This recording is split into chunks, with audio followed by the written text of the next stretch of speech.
நான் சிறையிருப்பை திருப்புவேன் என்று சொல்லுவார்.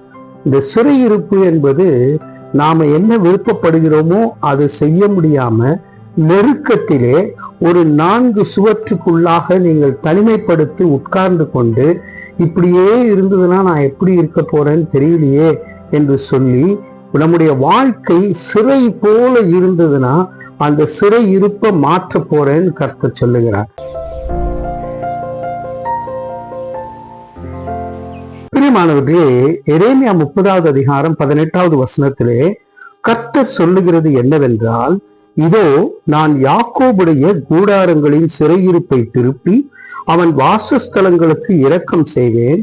நகரம் தன் மண்மேட்டின் மேல் கட்டப்பட்டு அரமனை முன்போல் நிலைப்படும். இந்த ஒரு அழகான வசனத்துல 4 அற்புதமான வாக்குதத்தங்களை கடவுள் நமக்கு கொடுக்கின்றார்.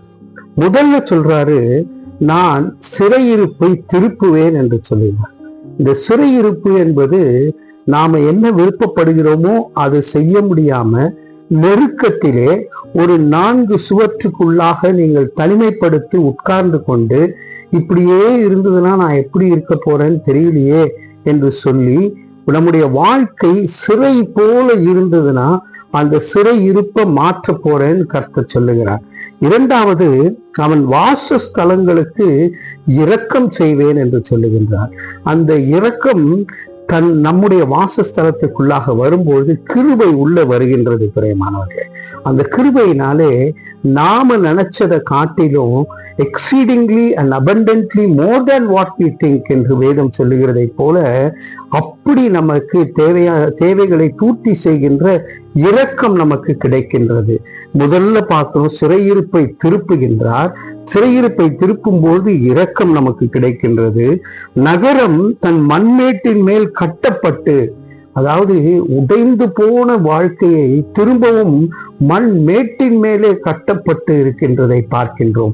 இன்னைக்கு எதெல்லாம் உடைஞ்சு போய் இருக்கிறதோ, உறவுகள் உடைந்து போய் இருக்கலாம், இல்ல உங்களுடைய மனது உடைந்து போய் இருக்கலாம், இல்ல உங்களுடைய சூழ்நிலை, வாழ்க்கையின் சூழ்நிலை உடைந்து போய் காணப்படும் போது ஆண்டவர் அதை திரும்பவும் மண் மேட்டின் மேல் கட்டப்படுகிறேன் என்று சொல்லுகிறார்.